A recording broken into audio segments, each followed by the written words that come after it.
নম্বর নেতারাকে কেন ধরা হলো? কারণ নেতারা এমন একটা জিনিস, ওরা চালাবে রাষ্ট্র, ওরা চালাবে আপনার কিনা জেলা, ওরা চালাবে আপনার রাজ্য, চালাবে আপনার গ্রাম সমাজ এলাকা। তাহলে ওরা যখন দায়িত্ব নেবে তো ওই দায়িত্ব তাদেরকে চালাতে হবে।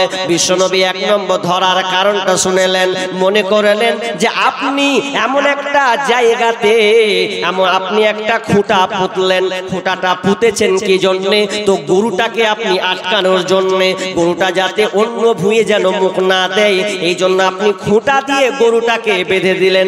আচ্ছা বলেন তো, খুঁটাটা যদি লড়বড়ে হয়, নরম হয়, তাহলে বলেন তো গরুটা অন্য ভুঁয়ে মুখ দেবে কি দিবে না? দিবে না? ছুটবে কি ছুটবে না? ছুটবে তো, ছুটে পালাবে। কারণ খুঁটিটা যদি দুর্বল হয় তাহলে সবই তো শেষ হয়ে যাবে, তছনছ হয়ে যাবে।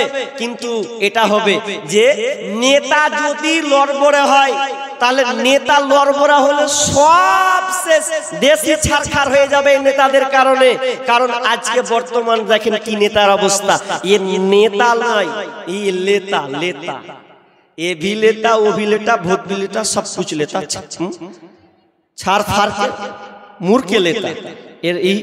তাই তো আজকে বর্তমান এরাই হচ্ছে নেতা। নেতার ব্যাপার কয়েকটা আপনাকে কথা বলো, তার আগে আর একটা হাদিস বলি মিডিলে। হাদিসটা কি জানেন? যে জামানাটা এমন হয়ে যাবে, ভালো মন্দ মিশ্রিত হয়ে যাবে।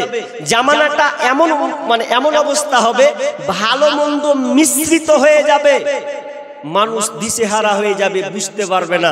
কেমন বুঝতে পারবে না?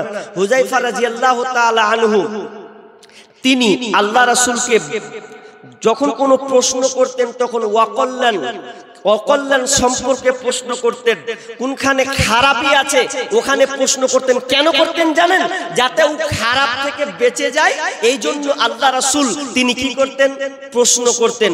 সাহাবীরা প্রশ্ন করতেন, আল্লাহ রাসূল এটা করলে কি হয়, ওটা করলে কেমন নাকি, ওটা করলে কি পাবো, এইরকম প্রশ্ন করে। কিন্তু হুযায়ফা প্রশ্ন করতেন যে কি আছে, কি অকল্যাণ আছে কোনখানে, ওখানে আমি যাব না, পা দিব না, ওই খারাপিতে পড়বো না, এইরকম হুযায়ফা প্রশ্ন করতেন।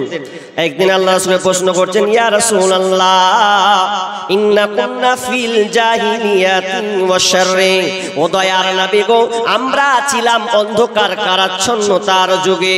এই অন্ধকার যুগ থেকে আমরা পেয়েছি আলোকিত যুগ, স্বর্ণের যুগ। এই যুগটা হচ্ছে এমন একটা যুগ, যে যুগটা পেয়েছি কল্যাণকর একটা যুগ জামানা। আমরা ছিলাম অন্ধকারের যুগে, আমরা ছিলাম অকল্যাণের যুগে। এখন আমরা আপনাকে পেয়ে সন্তুষ্ট হয়ে গেছি। এক কথায় আমরা দ্বীন ইসলামকে আমরা পেয়ে ধন্য হয়েছি, তার মানে আমরা কল্যাণের মধ্যে আছি। ও দয়ার নবী গো, আপনি বলেন তো এই জামানার পরে কি খারাপ জামানা আসবে, অকল্যাণ কি জামানা আসবে? বিষ্ণু বলছেন নাম, হ্যাঁ আসবে। এরপরে একটা খারাপ যুগ আসবে, কালো যুগ আসবে, অন্ধকারের একটা যুগ আসবে। তখন হুযায়ফা বলছেন, ইয়া রাসূলুল্লাহ এই খারাপের পরে কি ভালো যুগ আসবে? বিষ্ণু বলছেন নাম, হ্যাঁ ভালো যুগ আসবে। তবে হুযায়ফা রে